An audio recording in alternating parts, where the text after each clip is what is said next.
Hello everyone, and welcome to another episode of the Daily Gwei Refuel, where we recap the latest news in the Ethereum ecosystem. I'm your host, Anthony Sassano, and it's the 1st of March 2024.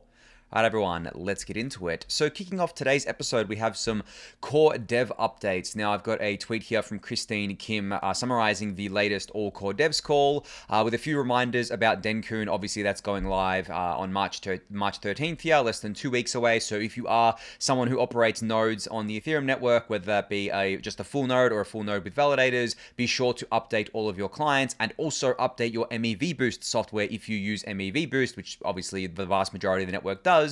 Because I think people typically forget to update MEV Boost, and if you don't update it and then you come up and you're going to propose a block, you'll miss that block because you obviously haven't updated your software. So yeah, definitely don't forget to do that. There were a few discussions around Pectra and the EIPs that are going to be included within it. As you guys know, there are a lot of EIPs currently slated for consideration, not for inclusion within Pectra. And as Christine says here, lots of EIPs were discussed on today's All Core Devs call for inclusion in Pectra, but there was little consensus on any of them. Most will be brought back for discussion on a future call. And the most controversial Pectra EIPs discussed on today's call were related to account abstraction. Devs debated the merits of EIP 3072 versus 5806. There was no clear consensus on either.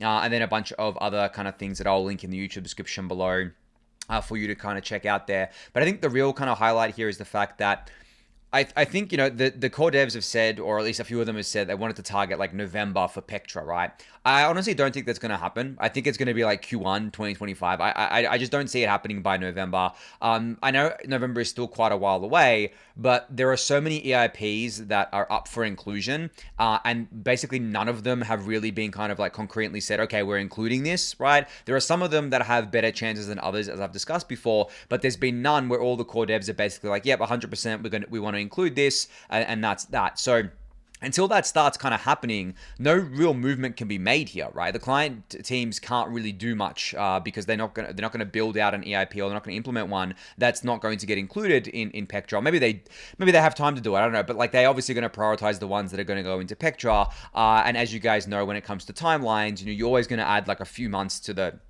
slated timeline here. So I could see this going live, Pectra going live, probably more likely in Q1 2025 rather than in November or by the end of this year. And as you guys know, December is basically a no-go zone for upgrades because it's the holiday period. January to an extent as well, like at least the first half of January. So that gives us a similar timeline to Denkun. And I don't think that's necessarily kind of like a negative or a bad thing either, especially because, as I said, there are a lot of EIPs that are probably going to get included within Pectra, and that means that we'll have like a bigger than usual upgrade, which would be nice. Now, as I said, we don't know which one's exactly going to be included. There are a bunch of different candidates. I'm hoping that the max effective balance EIP gets included. Like, I really am a huge advocate for that. I mean, the two EIPs is that one. I think it's 7512. I don't remember the numbers off the top of my head. And then the inclusion lists one as well. Like, those are the two top EIPs that I want to see included in Pectra. I know there are a bunch of others that people want to see included as well, but they're my two picks. And if we only get one of those, I mean, I'll still be happy. If we get none of those, I'll be sad, obviously. But getting both of those would be like the dream for me, especially the max. I actually want the max effective balance increase more than the inclusion lists thing, even though, as you guys know, I'm really big on censorship resistance, and I think it is basically the whole point of what we're building. But the max effective balance stuff has some really great properties, at least for the short to medium term, that allows us to kind of scale up the network even further. And going into a bull market, I think scalability should be taking priority, obviously, over everything else. But it just depends. It depends on the complexities. It depends what the teams and the core devs and researchers feel about this. So I'll keep you guys updated on that. But if you want to see the full write-up or the full tweet, I'll link this in the YouTube description below for you to do so. All right, speaking of core dev updates, Josh Rudolph has another update on the Verge today. So this week's agenda included client team updates, Verkle Shadow Fork, testnet updates, code packaging in Verkle, and EIP 2935. So updates on all of that will be in this tweet, which I'll link in the YouTube description below. As you guys know, the Verge is basically the next big thing within Ethereum, or at least like one of the major focuses going forward, especially into 2025. We're really trying to get this over the line because it has so many positive benefits benefits for the network overall, especially when it comes to scaling the layer one. Like, that's what a lot of people don't understand, is that once we get these kind of upgrades in vertical tree, statelessness, state expiry, we can actually start to materially increase the scale of L1 for L1, not just L1 for L2, right? Which is, obviously fine, and we're doing that, and we've been doing that with things like EIP 4844 and dank sharding and all that sorts of stuff. But the actual L1 itself can be scaled even further, because I know, I always say that L1, over the longer periods of time is going to be basically reserved for layer 2 settling their value there for whales. It's not really going to be the end user chain. And I think that I still obviously believe that view, and I still think that's going to happen. But I think that even in that world, you still want to make it as scalable as possible, right? You still want to make the L1 as scalable as you can without sacrificing the properties that we care about, which is obviously decentralization, resiliency, reliant, censorship resistance, all the good stuff that we get by effectively limiting the L1. But that doesn't mean that we shouldn't scale it when we can safely. And that's exactly what we're trying to do with things like the Verge. We're trying to make it so that we can scale it safely. And really, the material impact would be increasing the gas limit, which is effectively Ethereum's block size. I've talked about this before. And the fun thing is that, I'm just putting numbers to this from my understanding. Please don't quote me on these numbers, but I've seen estimates of like 100x or more increase to the gas limit, and basically once all these upgrades are go into the network here. Now, as I said, don't quote me on that. It could be less, it could be more than that. But like, let's just say it's 100x. That's 100x the gas limit today. Whatever the gas limit is today times by 100, and then the layer one, and that's on layer one, which is obviously used by both layer twos and by just regular everyday transactions, but that would be more so kind of like for maybe the non-blob transactions, because obviously layer 2s or rollups are going to be using blobs going forward. But I think what a lot of people maybe skip over is that layer 2s aren't just, or rollups aren't just kind of like the data that they store and the proofs that they store on Ethereum. They also involve things like bridges, right? Like bridging in and out of these things. I saw some people complaining on Twitter today about how it costs them a lot to bridge from L1 to Blast, because I think the Blast L2 went live today. And I was kind of looking at that, and a lot of it was just like FUD bullshit. Like, they were actually just fake screenshots, a lot of them. The fees were not right. The fees were inflated by a really big amount, but they were still high regardless of that. And I was just looking at that and thinking about it and being like, yeah, okay. I think one thing that's not focused on enough is the fact that, yes, L2s are where users are going to be, but a lot of users still want to bridge from L1 to L2s, even though you can actually just go from a centralized exchange to an L2. And I believe Coinbase does free transfers from their exchange to Base, for example. So, but there is still a lot of capital on L1. There's still a lot of people on L1, and they want to move to L2s, right? So by increasing the gas limit, that would reduce the cost of that, right? By increasing the scalability of L1, that would reduce the cost of that. And I think that is going to be obviously not like a permanent solution or anything like that. And L1 is never going to be as scalable as the L2s. But I do think that as long as we can get upgrades in that allow us to do this and allow us to expand the scalability of L1, not just the L2s, we should be doing that, of course. But anyway, enough of me rambling about vertical trees and the Verge. You can go check out this tweet from Josh for a full breakdown on the latest updates of what's happening in that world. All right, so Hildobby has updated his ETH2 staking dashboard, and he's added a sub-entity tags for entities that staked using another entity's contract. Below is a screenshot showcasing what shows up when you search for Kiln. Now, I mentioned Kiln yesterday. They are, because they basically switched off of all of Geth and are 50% nethermined in Geth now. But what I really like about this new feature on Hildobby's dashboard is that if you click into Kiln, you can actually see where these people staked with Kiln from. So you can see they staked from Binance US, Ether Capital, Chorus One, and MEV protocol. So they didn't just go to like Kiln itself, the entity. They actually went through these kind of like sub entities or third party entities, which is really great to see, and it really kind of illuminates things. And also he's said here, to prevent double counting, only this table will include those sub entities, which is the kind of like ETH staker table here. As shown below, you will see them ranked by number of staked ETH without affecting the ranking, once again because of the double counting that would cause. So you guys know this dashboard. I've talked about it plenty of times before, and it still remains the best dashboard on ETH staking by far. Not just for like things like this, but also from the fact that I think that out of everyone monitoring anything got to do with staking within Ethereum, I think Hildobby is the only one who's been able to tag as many as many entities as possible. I think that there's other services out there, other kind of like data analytic platforms out there, and other data analysts out there who have looked at these things, but not to the extent that Hildobby has looked at it. I think that until Hildobby actually identified a bunch of stake that was through Coinbase, there was some undercounting going on with regards to Coinbase, and Hildobby was able to find that. And Coinbase is notoriously difficult to monitor because they just move their wallets around all the time, and they actually try to obfuscate it all for obvious reasons, right? But I mean, I don't know how much material impact that would have on their security by doing that. But Hildobby obviously has been able to identify that. But like he goes above and beyond, and he's really quick to update this dashboard and keep it kind of keep it relevant as the Ethereum staking and restaking ecosystem obviously now continues to grow here. So yeah, kudos to him for putting these new features on his dashboard here. I don't have the link handy to the dashboard, but you can find it on his Dune Analytics profile. But I'll link this little tweet thread in the YouTube description below for you to check out. All right, so I've been speaking a lot about this ETH Investors Club kind of initiative that started a few months ago, and how they've issued their first edition, which is now free to read. And I'm sure a lot of you have gone to the website, which is ethinvestorsclub.com, and kind of read it there. But you can also mint an NFT on the website, and what that NFT is going to give you access to is a physical edition of the report. So you can see here it's an actual physical magazine, which I can't wait to get my hands on, definitely, because like I love physical things. Like, you know, the funny thing is people always ask me like, why aren't you into NFTs? You know, why don't you collect NFTs? You're really into like physical collectibles, like obviously all my figurines, and I'm also into a bunch of other kind of things.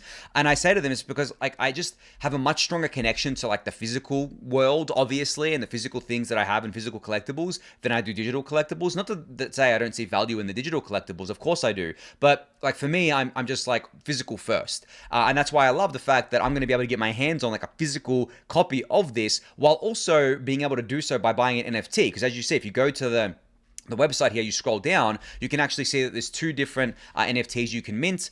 There is the one on the left here for 0.039 ETH, and the one on the right for 0.59 ETH, which are both open editions. They end on the 28th of this month, so be sure to get your kind of get your thing in there.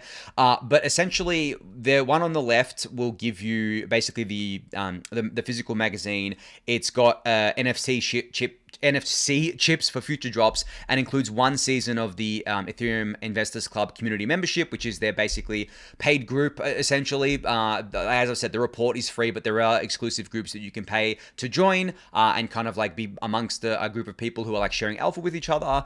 And then there's the other edition, which costs a lot more at 0.59 ETH, which is a huge amount actually right now. What is it? 0.59. It's like more than half of 3,400. So that's not a cheap edition, but this gives you 2 seasons of access to 2 seasons of that club, and producer credit in the second edition of the report, and a Founders Club NFT as well, along with all the other perks there. But you can mint either edition. Obviously, the normal edition is much cheaper there, but as I said, you don't have to actually mint them at all. The report itself is free, and a lot of these proceeds are going to the Protocol Guild as well, as they've announced previously. I've announced that all of the share that I was going to get is going to the Protocol Guild as well, so you are helping Ethereum development too by kind of minting these things. But like, I'm not telling you to go mint them or anything like that, but if you do want the physical edition, the only way to get it is by minting an NFT. Otherwise, you can read the report completely for free right now, which I'll obviously link in the YouTube description below for you all to check out. All right, speaking of NFTs, I've been talking about this EIP 4844 1-minute animated short that Trenton Van Epps has been working on with Nounsdale, the Line Studio, and Stateful Works. I think that I mentioned that there is going to be an NFT for this video a little while ago, and that you could go sign up to the waitlist. So the mint for this NFT is going to open on March 11th and run to March 25th. All proceeds from this are going to the Protocol Guild, of course, and the video itself, I believe, comes out on March 11th too, or the animation comes out on March 11th. And in this tweet thread, there's a bit of a teaser of what the animation looks like, and kind of like the characters involved. I'm really looking forward to this, even though it's only a minute long.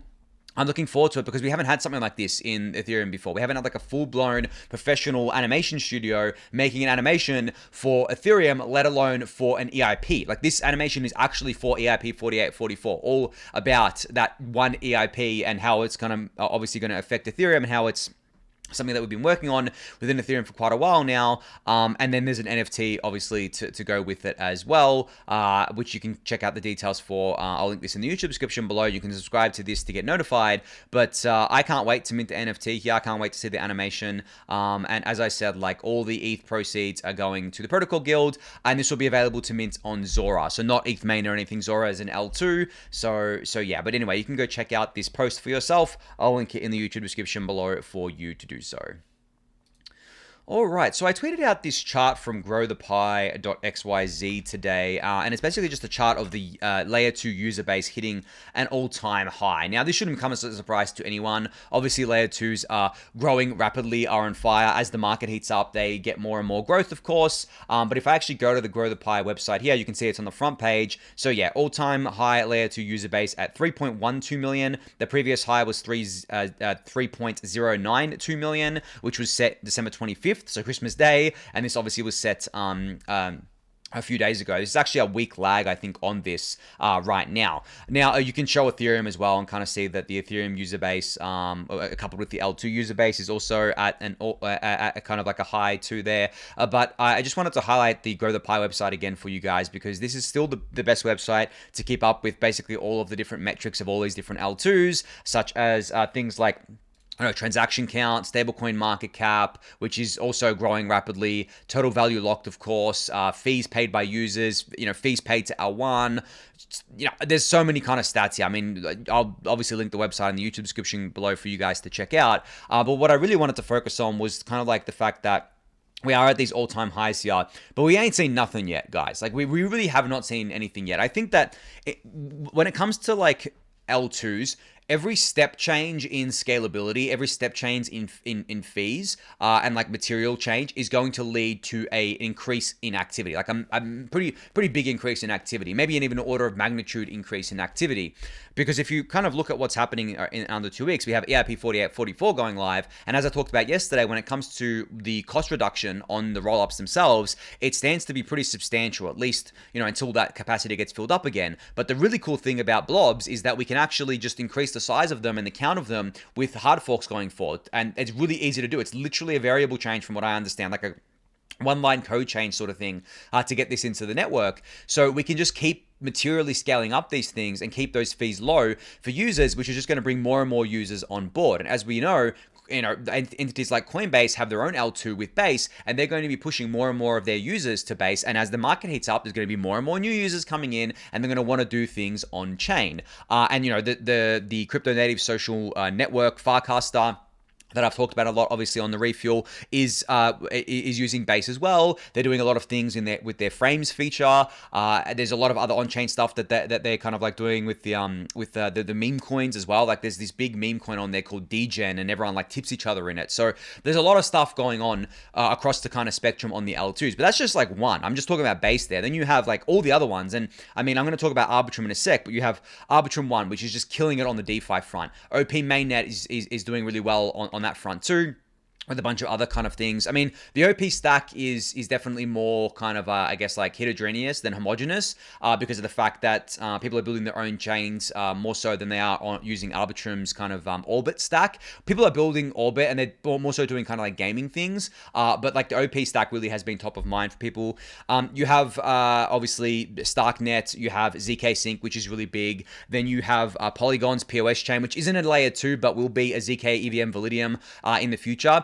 I know it's taken a while for them to do that conversion, but they're obviously still going to do it. They have their own ZK EVM that's live as well. They have the ag layer stuff that they're doing now, the aggregation layer, which is going to help a lot with the fragmentation of liquidity and all that sorts of stuff. So really, we're kind of still at day one. We're still early when it comes to layer 2s, guys. I know, like, and I'm not talking about the tokens. Like, please don't think I'm talking about the tokens here, because I don't know when that layer 2 episode is going live with that I did with Bankless. It should be going live soon. I mean, it's been a little while since I recorded it with them, with the other panelists on there.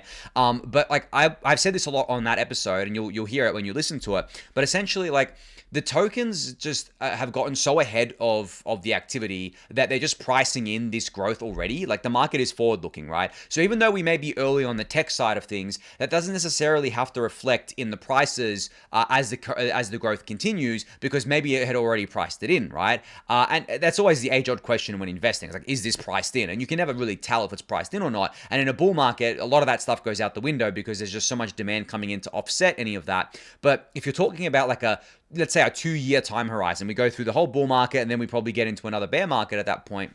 We're talking about that time horizon, then it's very, very hard to know kind of what's going to happen with the token. So that's why I don't comment on these tokens, especially because I'm also an angel investor in a lot of them, and I don't want to be shilling my bags to anyone.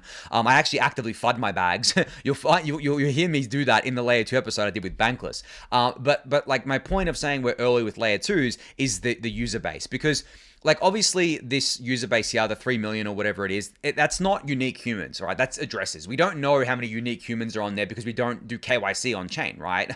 Like, and even if we did, it probably wouldn't give you, I mean, it will give you a semi-accurate picture, but it wouldn't give you the most accurate picture. So you could reasonably say that there's probably way less than 3 million that are using, like actual humans that are using Layer 2s. And obviously there are way more than 3 million people in the world. So that's why I said that every time we reduce the fees even further and further, we open up these L2s to more and more people, to more and more activity. And then we keep onboarding them as time goes on and over the next few years.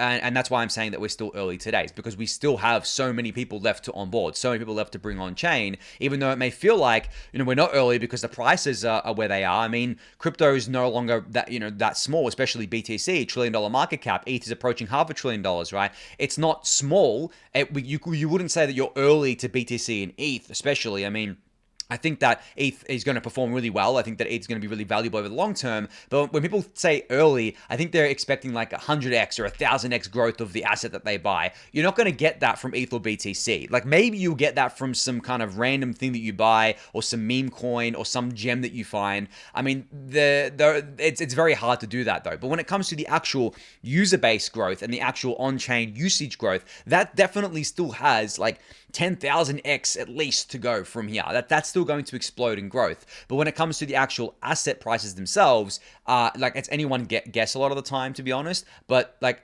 some of them, like BTC and ETH, definitely couldn't be considered early, especially because BTC has an ETF now. It is fully integrated in the TradFi system. Well, at least like it is going to be fully integrated in it. Obviously isn't yet, but it's there. It has that product, and that really was kind of like the final boss there. But yeah, I think that it's good to separate those two things.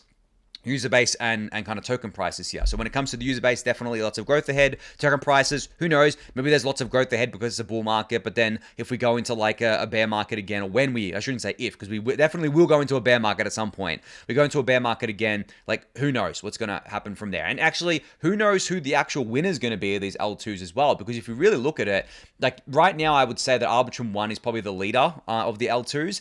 But the thing is that there are some L2s that have come out of nowhere recently and been able to gather a lot of market share, and we haven't even scratched the surface of what some of these can do. Like, for example, Blast went live today, as I mentioned, and what Blast is actually doing in order to, I don't know if I call it a vampire attack, but in order to like get a lot of activity to their L2, is that they've just gone full degen mode about it. Like they have so many incentive programs running. They've basically locked people in as well by saying that if you leave, you sacrifice all of the points that you've been farming up until the launch, and that means you won't get an airdrop. So they're employing all of these strategies in order to keep capital in their ecosystem and then get more capital in. So the game is far from over, guys. Like just because Arbitrum 1 is the biggest today and they've been around for a while and they've done a lot of great work to get there, doesn't mean that they're just there and that's it. Like, and then they're not going to be challenged. Of course, they're going to be challenged, and that is obviously good for everyone. Competition breeds innovation. Competition is better for the end user. But that's why, as well, that I say it's very hard to invest in a lot of these things because you don't know who the winner is going to be. So you're taking a lot of risk doing that. And a lot of people have already done this because the L2s are obviously very hot and it's a very hyped thing. But in terms of like holding it for the long term, like I don't know, I don't know what that's going to kind of look like, and I don't know what the winners are going to be. Like I couldn't tell you which L2 is going to win in 10 years. Like if you look 10 years out, I can't tell you which L2s are going to be the biggest. I mean, I can give you a reasonable kind of like assumption based on how long some of them have already been around for and how they've kind of conducted themselves. I mean, I could say that I definitely believe like Arbitrum, OP, Polygon, and maybe Starknet, I think, ZK Sync, maybe those, I would say. But there are so many others out there that are building a lot of great tech. They have great teams behind them, but like they haven't even gathered much market share yet. So we have to kind of like wait and see what they do and how they come to market and stuff like that before we can even kind of have any kind of confidence about this. And 10 years in this industry is so long. Like, I mean, even me saying those teams that I said that I have relative confidence that they'll be around in 10 years, who knows? You know, they may not be. They may be around, but maybe they're really small compared to these other things. We just don't know at this point in time. But anyway, enough rambling about L2s there. Just great to see this all-time high on user base today, and I expect this to continue growing exponentially, especially in the bull market, not the bear market, in the bull market. All right, so as I said, I wanted to talk about Arbitrum. So Arbitrum had a pretty big announcement today. So they have teamed up with Robinhood, which is an investing app that's been very popular in the US for quite a while now. You guys know Robinhood. There was a bit of drama around them during the COVID years, I think, like 2021 or 2020, the whole GME thing, the meme stock trading thing. And Robinhood has dipped their toes into crypto a bunch of times, but they also went back out of the pool once the SEC sued Coinbase and Binance over a bunch of the tokens that they said were securities. Robinhood famously delisted those. And that was kind of the bottom for a lot of these tokens as well, which was hilarious looking back on. But what Arbitrum has done is basically that they're bringing the Arbitrum trading experience to Robinhood. So you can see here that Robinhood cites Arbitrum One's low transaction costs, fast transaction speeds, and bustling community as requirements for their new cross-chain swaps feature and ecosystem campaigns that will be running in the future. So essentially, I think what this collaboration wants to do is get Robinhood's user base to trade on-chain using Arbitrum's kind of technology here and using the Arbitrum ecosystem or Arbitrum network, which is something that I think I've predicted a little while ago, where I said that a lot of these centralized exchanges or like centralized services, they're going to want to come on chain.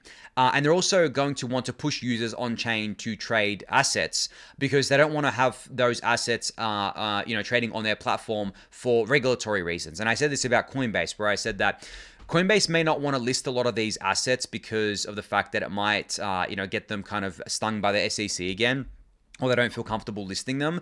But then they can push people to Base, and they can say, hey, you can go trade these assets. It's available on Base. And I think the same thing's going to happen here with Robinhood, where they may not necessarily list the assets themselves under their own kind of Robinhood umbrella, but they'll have an integration with the Arbitrum network or the Arbitrum One network, where essentially you can swap and trade these assets, but you're actually not trading them on Robinhood's platform. Robinhood just is acting like a front door, so to speak, or just hosting like an interface for you to trade on Arbitrum One. And I do think that is the future of trading, guys. Like on-chain is where it's at. And I think that these centralized exchanges and services, they know that outside of being a fiat on and off ramp, a lot of the trading definitely has been moving on-chain, and a lot of people prefer to do stuff on-chain.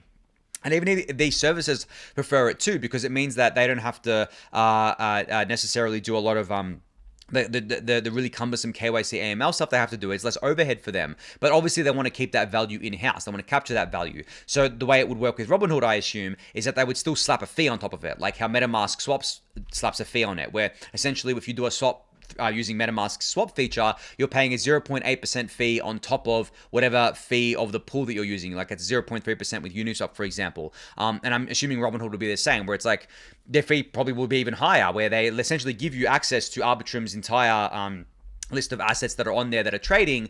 And if you want to trade using the Robinhood interface, you pay like a 1% fee or something. So that's how they still get their take. And I'm sure Coinbase is probably working on an integration like that as well, where essentially they host assets that are they become a front kind of like door and interface into Base for users, and people can use that, and then they'll just take a fee from that. So that's how they stay in the game without having to actually have the assets kind of like hosted on their platform. It's a very smart way to do it, I think. And it's very, very good for on-chain stuff. So just great to see that Robinhood and Arbitrum have teamed up. I know that people have different opinions on Robinhood and don't think that they're, crypto natives or DeFi natives or whatever. But the thing is that it doesn't matter to an extent, because they have such a large user base, and by bringing this user base on chain, it actually just net benefits us. So really the entire, and it also sends a signal to a lot of these other TradFi platforms, or the ones that have been in TradFi, maybe dip their toes into crypto, that you need to get on chain. Like on chain is a new online. It's like when everyone was falling over themselves to, get their own domain name and build a website, right, for themselves and get online, get an email address. That's the same thing that's happening here. I think there's going to be a FOMO of people getting on chain. Like you need to get on chain. Like your users are going to be like, hey, are you on chain, right? Can I do stuff on chain? Can I trade these assets on your platform? And that's going to cause a snowball effect, and that's just going to bring so many users into the ecosystem, especially into L2s. But anyway, you can go read the full announcement here. I'll link it in the YouTube description below for you to do so. All right, so speaking of L2s, or staying on the topic of L2s, Robbie Ferguson, one of the co-founders of Immutable, tweeted out this thread today that I just wanted to talk a little bit about. So he said, right now you can download GodsUnchained on your phone, sign up with Immutable Passport using Apple in less than 3 seconds, and invisibly receive and trade items that can never be taken away from you. The user experience required to onboard 1 billion players onto real property rights is here. And the reason I wanted to talk about this a little bit was because this is the abstraction that I've been talking about for years now. And this abstraction is being done at L2, right, on Immutable's L2 infrastructure here, where they've got this full stack of integrations happening, where they're bringing in users and they're abstracting away all of the kind of crypto jargon, all of the complex crypto stuff, and basically saying, hey, you want to play Gods Unchained? Cool. Get it on your phone, sign up with Immutable Passport, which gives you a wallet, and then you can now trade and receive items that can never be taken away from you. And bam, you're ready to go. There's none of this, okay, get some ETH, go bridge onto Ethereum mainnet or bridge onto the L2, get a wallet before you can bridge, because you need to set up a wallet in order to receive funds, right? MetaMask or any other wallet or whatever it is. Put up with transaction fees, of course, and read all this weird crypto jargon that you're not used to, like what's a gas fee, right? None of that. Like this is abstracting away all of that and just giving the user what they want. And what they want is to play Gods Unchained. That's the heart of it. They're downloading the app because they're like, oh, I want to play Gods Unchained. They're not and they're not downloading it being like, oh yeah, I want to play this game, but hey, I want to jump through 1 million hoops before I do that. No, they're expecting a similar experience to what they get in the Web 2 world, where today, when you download an app on your phone, as I've said before, it's like a couple of clicks before you basically do anything. And that's like the standard now. It's a couple of clicks to do anything with these apps. Signing up is a bridge. You can sign up with Apple, with Google, with a bunch of other things. When it comes to crypto, you just sign up with an existing Ethereum wallet, or they'll create one for you, like what Immutable Passport does here. So having that kind of full stack integration and that control over that stack as well, in order to maintain it and to upgrade it and to add features to it, is a really powerful primitive that the L2 infrastructure gives you, and the L2 kind of like a roadmap gives you and allows you to do. So yeah, I just wanted to highlight this thread. I mean, you can read the rest of the thread. There's only a few more tweets here. I'll link this in the YouTube description below. But I do think that when it comes to getting on chain, gaming companies are still going to want to come on chain as well. I know that recently the gaming kind of ecosystem has gone through a bit of a rough patch. I don't know if you guys have seen, there's been a lot of layoffs in the kind of gaming industry. I think because people overhired, or companies overhired during the COVID years, like a lot of tech did, and they're laying off a lot of people. But they don't seem to have abandoned their NFT, metaverse, kind of like crypto ambitions, even in the face of a lot of the hate that they're getting. I don't know if you guys see this, but the people that are not in crypto, they're really like, I mean, these are the vocal people, but they really, really don't like NFTs. They really don't like crypto games. And I think that's born out of a misunderstanding. And it's also born out of hey, we haven't really made anything like too spectacular yet, or haven't really had like a breakout crypto game that's reached the mainstream audience, and that's brought them in. But we definitely will. And I think that attitudes will change over time. But yeah, it's great to see that the gaming industry hasn't completely abandoned crypto, and that are still kind of doing stuff within that ecosystem. All right, so I just wanted to shout out here. I think this is the last L2 thing to talk about. I have spoken about Fluent a bunch of times before. It's a new L2 building a ZK WASM L2 environment on Ethereum. Just a disclosure, I'm an advisor to Fluent. But Rolf here had a really great thread today explaining what Fluent is and like why does it matter? Why do we want it? Why do we care about it? So if you guys have been wondering about Fluent and you haven't been satisfied by my explanation of it, you can go check out this thread for yourself. I'll link it in the YouTube description below. It's a really, really great explanation of what it is. So kudos to Rolf for putting this out there.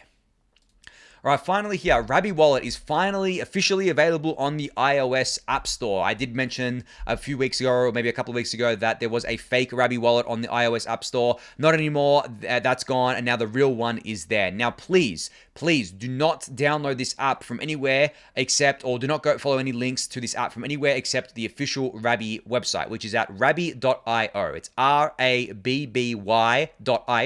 You can find the link in the YouTube description below. Go there, click the App Store link that's here, or scan the QR code, and then you can download it onto your phone. Just make sure that you have the right one, because if you're doing something like importing your seed phrase, if it's a fake one, then yeah, your funds are going to get drained, right? You just have to be careful about these things. Whenever you're messing around with your seed phrase, you're going to be really careful with it. Normally, what I do if I'm if I'm shifting wallets, honestly, I'll just abandon my old wallets and just start again, and I'll just move assets into that wallet once I've set it up. I don't like messing around with seed phrases at all. Like it's not great. I mean, I don't want my seed phrases touching a computer at all. But there is kind of like a necessity here, I think, as well, because of the fact that people don't want to have to do that. It's very cumbersome, and you just kind of like need that experience. But anyway, regardless of that, yeah, it is available now on the iOS App Store. It has been available on Google Play.